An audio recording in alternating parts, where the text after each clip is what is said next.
Good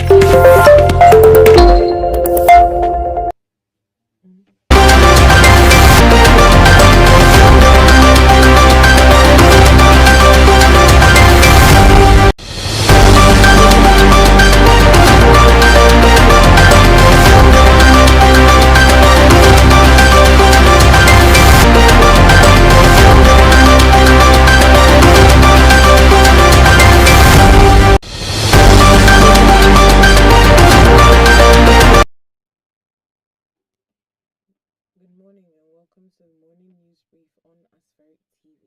If you're just joining us, do not forget to follow us on our social media platforms at Official Aspheric News on Facebook, at Aspheric News on Instagram, at Aspheric News on Twitter, and at Aspheric TV on YouTube.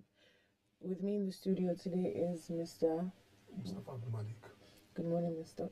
Mustafa. Thank you for coming on the show, on the program. These are some of the news that made the major headlines. The Nation says Ayu to Wike, others, I have no plan to quit PDP chair now.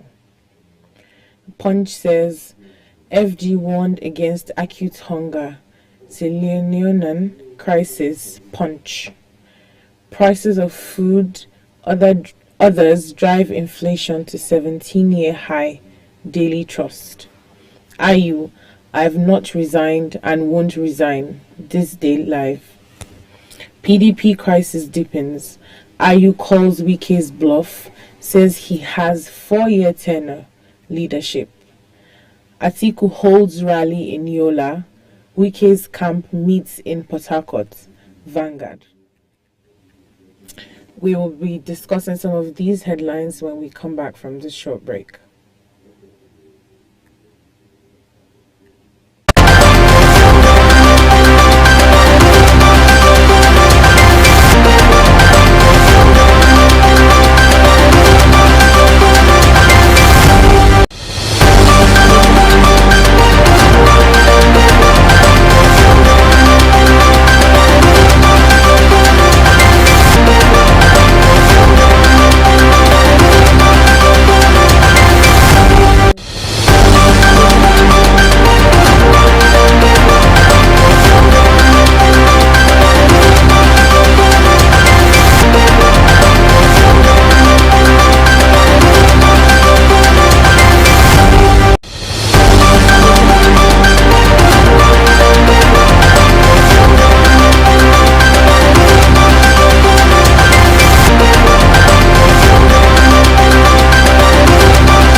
Ayu to Wike, others, I have no plan to quit PDP chair now, The Nation says.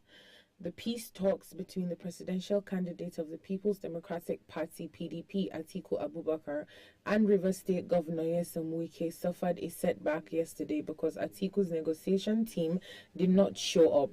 The hitch was attributed to a traditional event in Yola, Adamawa State capital, which Atiku attended. The peace meeting was scheduled for Port Harcourt, capital of Rivers State. Also, PDP National Chairman Senator Iyorchia Ayu said he has no plan to resign. He said he will not resign now or in the foreseeable future, having been given a 4-year mandate to lead the opposition party. FG warned against acute hunger, Sierra Leonean crisis, Punch says. Nigeria's July inflation rate jumped to 19.64% from 18.60% in June, signaling a looming cost of living crisis in Africa's most populous nation. According to the National Bureau of Statistics, the 19.64% inflation represents the country's highest inflation in 17 years. The Statistician General of the Federation and Chief Executive Officer, National Bureau of Statistics, Prince Semiu Adeniran, said this in the Consumer Price Index for July 2022 released by the Bureau in Abuja on Monday. Economists and other stakeholders in separate interviews with the Punch warned that the rising inflation would worsen hunger in the country, adding that the government risked mass protests similar to ones in Sierra Leone recently. Giving a breakdown of the report in a statement, Adeniran said CPI measures and average change over time in the prices of goods and services consumed by the people for day-to-day living. Prices of food, others drive inflation to 17-year high, Daily Trust. Nigeria's headline inflation has increased from 19.64% in July, bringing the country's inflation figure to the highest recorded since 2005. The National Bureau of Statistics has disclosed in a report it released on Monday. The National Bureau said the figure 2.27% higher compared to 17.38% recorded in July 2021. On a month-on-month basis, it said the headline inflation rate in July 2022 was 1.817%, which was 0.001% higher than 1.816% recorded in June 2022. It said food inflation rose to 22.02% on a year-on-year basis, which was 0.99% higher compared to the rate 21.3% recorded in July 2021. Ayu, I have not resigned and won't resign. This day live. National Chairman of the People's Democratic Party, Dr. Iyorchia Ayu, yesterday dismissed speculations about his status as the leader of the party, saying he has not resigned and will not be forced to resign now because he was elected for a 4-year tenure.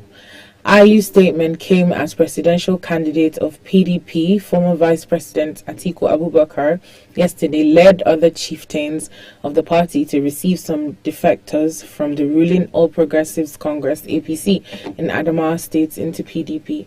Those that accompanied Atiku aside from Ayu included ex-Vice President Namadi Sambo, PDP presidential running mate and governor of Delta State, Dr. Ifeanyi Okowa, and Adamawa State's Governor Ahmadu Umaru Fintiri. Atiku, who personally received the defectors, said his mission in politics in over 30 years had been to serve the people. PDP crisis deepens. Ayu calls Wike's bluff, says he has 4-year tenure leadership. The crisis rocking the People's Democratic Party appears to be far from over, as the national chairman, Dr. Iyorchia Ayu, yesterday said he will not resign his position, insisting that he has a 4-year term to serve. Ayu's stance may complicate the peace process in the party, as the Rivers State Governor, Nyesom Wike's side in the dispute, are said to be insisting that Ayu must step down as party chairman in favor of a southerner following the emergence of Atiku Abubakar as the PDP presidential candidate. Atiku holds rally in Yola. Wike's camp meets in Port Harcourt. Vanguard. Amid growing tension in the People's Democratic Party, PDP, presidential candidate of the party, Alhaji Atiku Abubakar, led other party chieftains, including his running mate, Governor Ifeanyi Okowa of Delta State, PDP National Chairman, Senator Iyorchia Ayu, and former Vice President, Architect Namadi Sambo, to receive 160,000 members of the All Progressives Congress, APC, in Adamawa State into the party. His denial came amid increasing tension in the party over ongoing talks between Atiku and aggrieved party members sympathetic to Governor Nyesom Wike of Rivers State.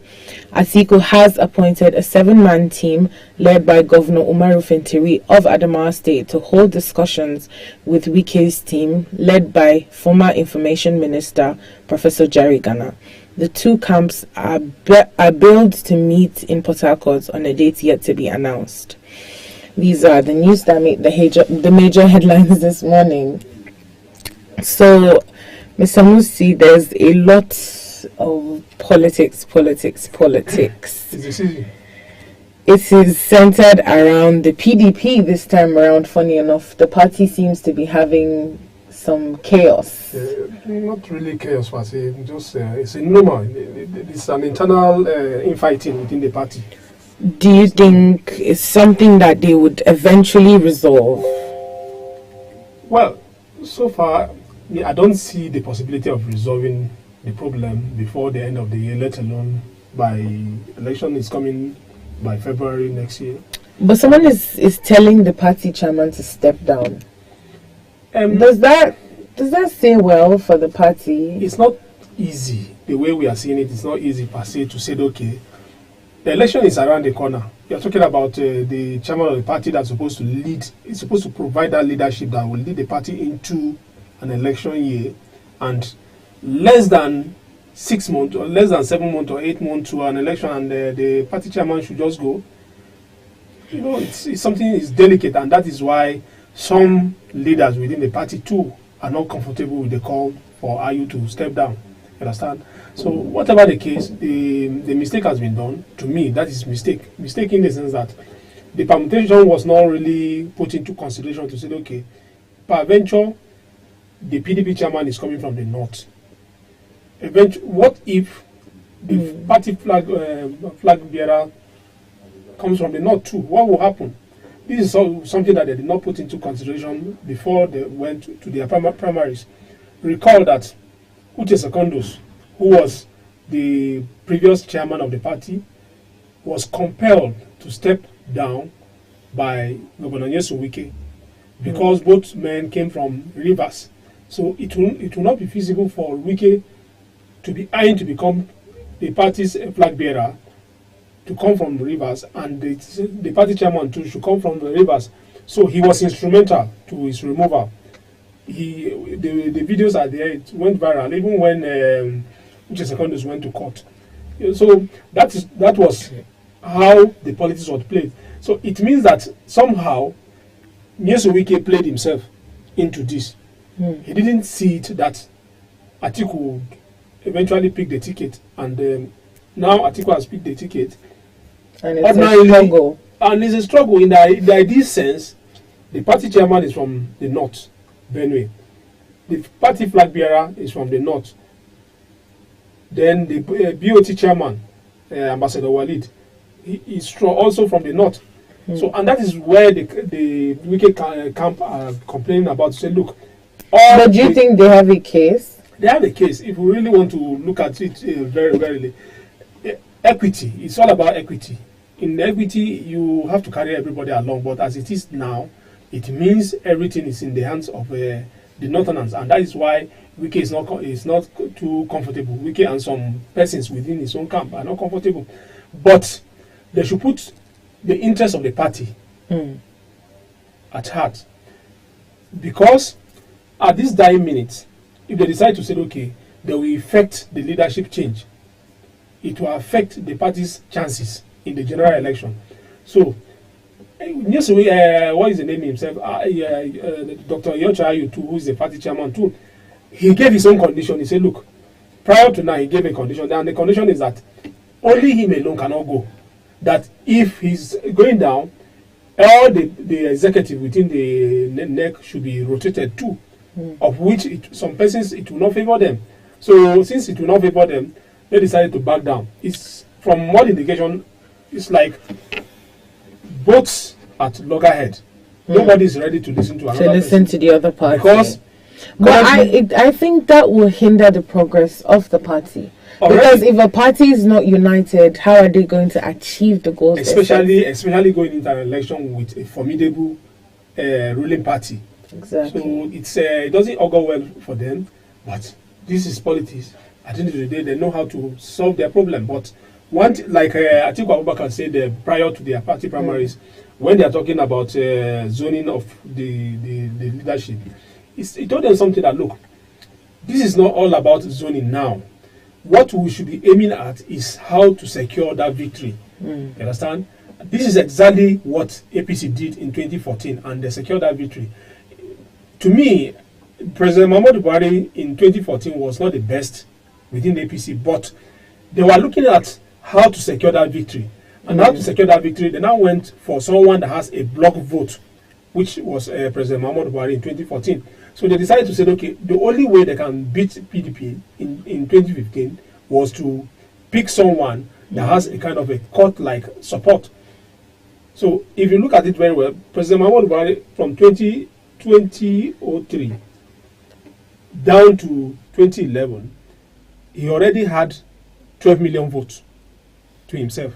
So that APC decided to say, look, let's leverage on this, since we have someone that is so powerful, so popular, that could on his own could get victory to the yes, party. that is exactly what they did, and that is the formula that Atiku now decided to deploy in PDP before their primary election, and eventually he won. But they didn't put into consideration to say, look, how do we secure this victory? It can come from anywhere. What if Wike had picked the ticket? We can all support him, rally around and support him. No, Nigerian politics is not the way we are seeing it. So many factors are put into consideration, and that is why you now see that PDP is in crisis now. Yeah. Well, PDP aside, down to more realistic news, prices of food and others drive inflation to a 17-year high rate. Yeah. Well, we saw this coming, you understand? Apart from the global economic crisis, prior to now, Nigeria economy has not been somehow stable. So, and we are now feeling the effect because of the global economic crisis. It becomes too disturbing now that we are, because the percentages keep getting higher. Yeah, the figures keep shooting up. Higher. Okay, let's look at from the aspect of food. We are talking about a farming belt between Zamfara, Katsina, and the whole of that axis. It's under, to me, it's more or less like under state of emergency because of banditry issue and here and there. So, and then you go to some other places again, you have issues of insecurity whereby farmers could not access their farm. So if farmers could not access their farm, or some of them abandon their farm completely and move over to the urban centers. And we earlier discussed sometime on the morning news brief that people in Nigeria are hungry, people are angry, people are going to desperation. Someone fears that the Bureau has warned the government that there might be acute hunger like there was in Sierra Leone if we are not careful with the path we are taking. Will record the similar yes, there will be mass protests. Well, like I said, people are angry, people are desperate, people are waiting for the slightest of opportunity to react. I don't see the possibility. I don't see that. We should not try to push that, because Nigeria is a fragile and sensitive country. I don't see the possibility of people's or mass action whereby they'll hit the street and revolt. No, I don't see that, and we shouldn't call for that. We shouldn't. If you look at it very well, Nigerians are no longer talking about government anymore. Everybody is just moving on fine. The economy is not good. People, if you go to the inflation, based on what the record is saying, that NBS is saying that the inflation has now grew from where it was over 16% now to 19.64%. That is what the NBS is saying. It means, to me, in the reality, it's even more higher than that. But they have their own ways of measurement. You understand? The consumer price index, if you look at it very well, it's so high. What you bought last month for a certain amount of money, you now discover that there will be an increase of over 50%, and that is what we are dealing with now. Some of us that had some little background of the economy will know where this is coming from. There are a lot of factors that boils down to this. So we cannot talk about it just like that. I just believe that, look, government has not done it properly. How do they do it properly? Tackle the insecurity. If you tackle the insecurity, the problem of food scarcity, hunger won't be there. Because Nigerians are not looking for too much. What they are looking for is just get little money, go to the market and buy food at affordable price. But as it is now, you cannot get that at the affordable price because of what? We have the insecurity problem. We have the issue of transportation, whereby hike in fuel. Transporters have to increase their own cost of transporting goods from one point to another end. And now discover that who pays the price? The consumers pay the price of everything, and that is why we are suffering now. You now discover that your income is shrinking because inflation is taking the bulk of the money. You understand? The real income is not increasing. It's not increasing because you now discover that your income is static. Take, for instance, civil servant. What they are taking, no matter the minimum wage, you now discover that the minimum wage has been bastardized. The increase has been bastardized because since then, inflation keep on increasing. So you find out you're earning the same thing. You are earning the same thing, but your consumption expenditure is increasing. So in the economy, there is what it's known as a linear relationship between income and consumption expenditure. You now discover that when you are spending much on your consumption, there will be no room for you to save. And once you don't save, it means you are sliding into poverty. Nigeria currently is dealing with multidimensional poverty, not even the poverty itself anymore.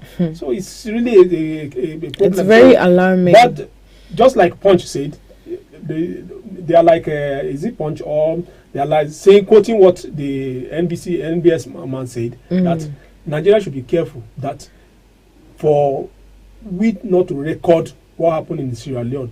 Well, I don't see the possibility of we recording that because since that incident of NSAS, whereby it didn't end well, nobody is praying for another mass action again. Well, amidst all this chaos and everything that's going on in the PDP, Atiku holds a rally in Yola. Wike's camp meets in Port Harcourt. Well, Atiku is not today's man. He has been in the political terrain right from the late 90s. So you think it is safe for him to admit more people into the party? Sure. This is remember, the only way you can secure victory is by majority vote. So if you when we hit September, whereby the INEC now lift the ban on campaign, you now discover that a lot of activities will pick up.